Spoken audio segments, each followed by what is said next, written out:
Alors après la 3D au cinéma, qui comme on l'a vu repose sur deux images différentes, une pour chacun de vos yeux, mais des images à 2 dimensions, on va maintenant essayer d'explorer ensemble une autre piste. On va essayer de créer une image en 3 dimensions en réalisant ce qu'on appelle un hologramme.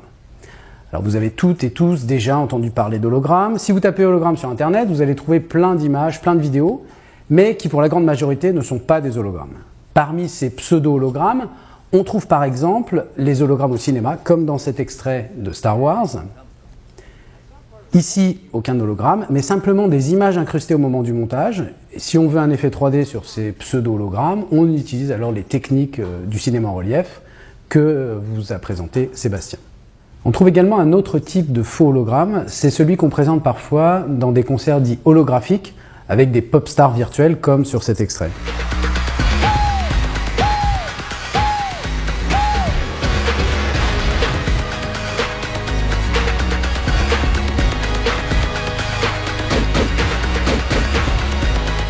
Même si l'effet 3D est impressionnant ici, ce ne sont toujours pas des hologrammes. Ici, on utilise exactement le même principe que dans l'expérience de la vitre que l'on a réalisée avec Sébastien.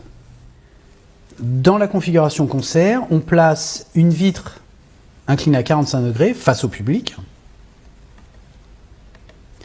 On projette sur le sol avec un vidéoprojecteur l'image du chanteur, de la chanteuse. Cette image est ensuite en partie réfléchie par la vitre vers les yeux du public. Et pour un point P de l'image projetée au sol, le public va voir un rayon qui semble provenir pour lui de P', un point symétrique de P par rapport à la vitre.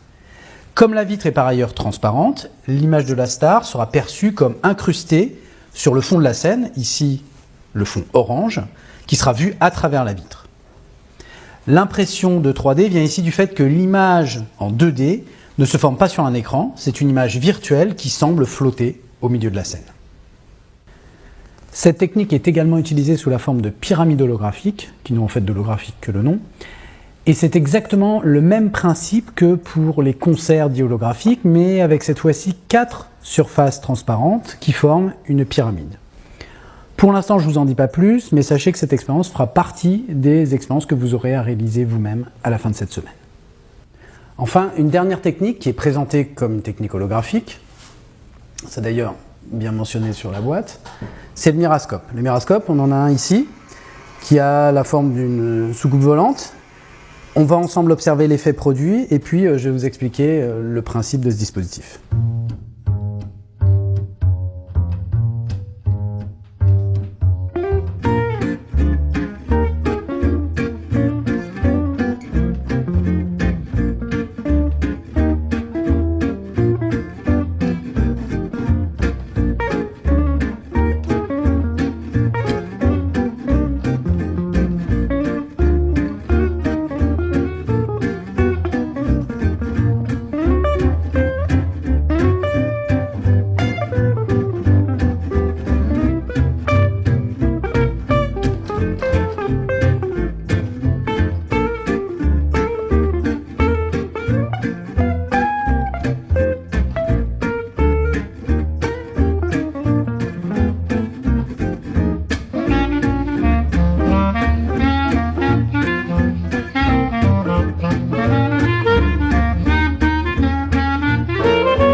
Même si ce n'est toujours pas un hologramme, c'est assez bluffant.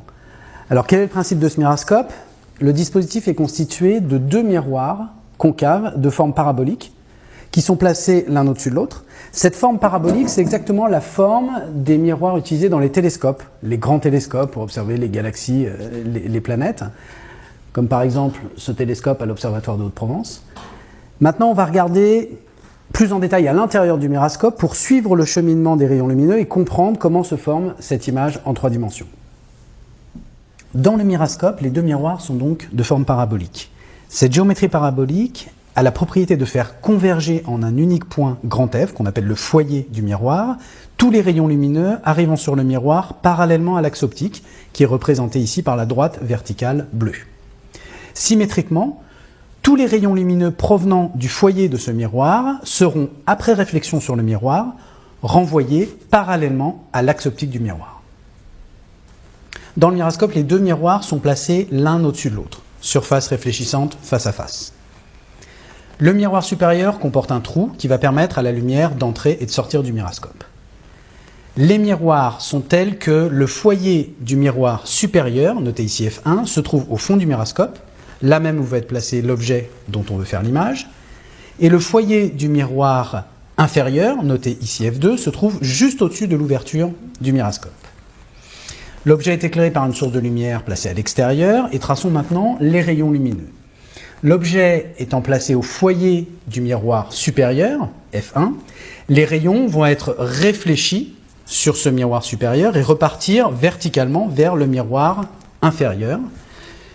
Arrivant tous parallèlement à l'axe optique du miroir inférieur, les rayons vont ensuite être réfléchis sur ce miroir pour se concentrer au niveau du foyer F2 du miroir inférieur. La lumière poursuit son trajet jusqu'aux yeux de l'observateur qui va interpréter ces rayons comme semblant provenir d'un objet situé au point de croisement de tous ces rayons lumineux, donc au point F2. L'image de l'objet se trouve donc au niveau du foyer F2 du miroir inférieur et c'est une image réelle. Bon, maintenant il est temps de s'intéresser aux hologrammes, au vrai. On va essayer de comprendre ce qui fait la spécificité des hologrammes et pour ça, on va ensemble réaliser un hologramme. Alors, pour faire un hologramme, qu'est-ce qu'il nous faut? Il nous faut une plaque sensible à la lumière, on dit aussi une plaque photosensible, qui va permettre d'enregistrer l'hologramme. Ici, j'ai simplement pris une plaque de verre que je remplacerai au moment de l'enregistrement par une plaque holographique sensible à la lumière, une plaque photosensible. Les plaques sont dans cette boîte et je ne les ouvrirai que lorsque j'aurai éteint la lumière. Il va nous falloir un objet. On va reprendre le dé comme tout à l'heure. Cet objet, je vais le placer ici. Je vous expliquerai pourquoi après. Et puis, dernier élément, il va nous falloir une source de lumière. Pas n'importe quelle source de lumière, une source laser.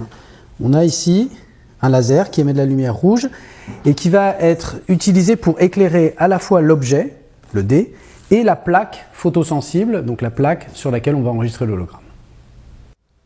Donc ici, vous voyez le laser, l'objet éclairé, et la plaque de verre qui sera remplacée par la plaque photosensible au moment d'enregistrer l'hologramme. La lumière du laser éclaire l'objet, comme elle éclaire actuellement la feuille blanche, et elle éclairera également la plaque photosensible qui sera placée à la place de la plaque de verre. D'ailleurs, vous voyez bien ici que la feuille blanche est éclairée par la lumière du laser. Bon, ça y est, l'expérience est prête. On n'a plus qu'à éteindre la lumière, remplacer cette plaque de verre par une plaque photosensible qui va être exposée pendant quelques minutes à la lumière du laser. Et si tout se passe bien, on devrait obtenir un hologramme. Alors, pendant ce temps d'exposition, je vais vous expliquer un peu plus en détail ce qu'on est vraiment en train d'enregistrer sur cette plaque holographique. Dans notre expérience, la lumière est émise par le laser. Elle se propage du laser jusqu'à l'objet et on va la décrire sous la forme d'une onde, comme sur cette animation. Onde pour laquelle, vue de dessus, les maxima et les minima successifs de l'onde dessinent dans un plan qui est le plan de votre écran, des droites équidistantes. On parle dans ce cas d'une onde plane. L'objet éclairé renvoie ensuite cette onde dans toutes les directions de l'espace sous la forme d'une onde qui n'est plus du tout une onde plane et dont la géométrie dépend directement de la géométrie de l'objet, des creux, des bosses à la surface de l'objet. Maintenant, intéressons-nous à la plaque photosensible. Que se passe-t-il exactement sur cette plaque? Eh bien, sur cette plaque vont se superposer, s'additionner deux ondes. L'onde plane provenant directement du laser, qu'on appelle généralement l'onde de référence, et l'onde renvoyée par l'objet qu'on appelle l'onde objet. Alors, additionner des ondes en physique, c'est ce qu'on appelle faire des interférences. Un petit exemple pour vous expliquer simplement ce que sont ces interférences.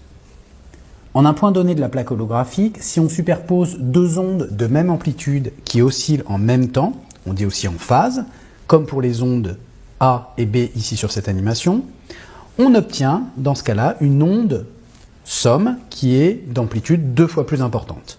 Lumière plus lumière égale 2 fois plus de lumière.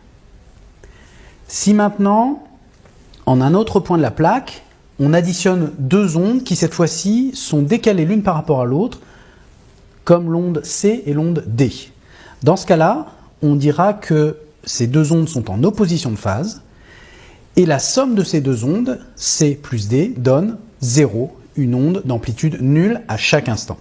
Dans ce cas-là, lumière plus lumière égale obscurité.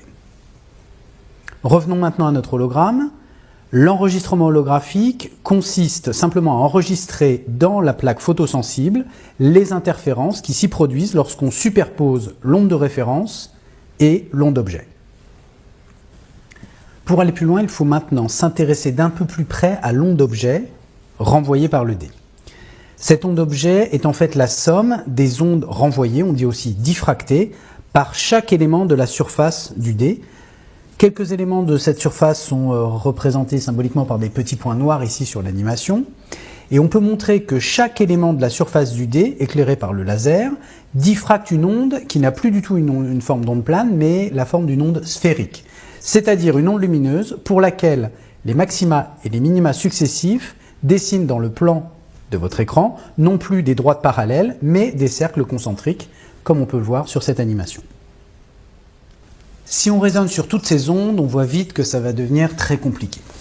On va donc, pour simplifier l'explication, dans un premier temps, isoler par la pensée un unique point à la surface du dé, on va appeler P ce point, l'onde sphérique diffractée par ce point P et l'onde de référence provenant directement du laser vont produire sur la plaque holographique des interférences qui vont être enregistrées sur ce support photosensible. Si on regarde la plaque holographique, on va voir apparaître l'alternance de zones d'interférence constructives, des zones où les deux ondes s'additionnent en phase, et des zones d'interférence destructive, des zones où les deux ondes vont s'additionner en opposition de phase. Si maintenant on regarde la figure d'interférence enregistrée sur la plaque holographique, on va voir qu'elle prend la forme de cercles concentriques, comme on peut le voir ici sur cette figure. Cette figure, c'est donc l'hologramme du point P enregistré dans la plaque photosensible. Reprenons l'hologramme obtenu avec le point P. On va essayer maintenant de restituer l'image de ce point P. Comment? Alors pour cela, on va commencer par retirer l'objet, et puis on va éclairer à nouveau la plaque photosensible avec l'onde laser. Que se passe-t-il? L'onde de référence arrive sur la plaque photosensible, elle est diffractée par l'hologramme que l'on vient d'enregistrer, mais diffractée pas n'importe comment, sous la forme d'une onde sphérique dont le centre va se trouver exactement là où se trouvait précédemment le point P.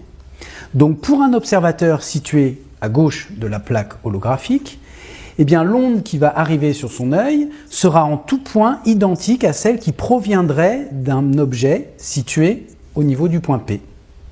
Conclusion, l'observateur voit une image du point P exactement comme si le point objet P se trouvait réellement devant lui. On a isolé un point particulier de la surface du dé, le point P, pour ce raisonnement. Maintenant, pour obtenir l'hologramme du dé complet et retrouver l'image 3D de l'objet, il suffit d'étendre ce raisonnement à tous les points P, Q, R, S, T, etc. qui vont constituer la surface du dé.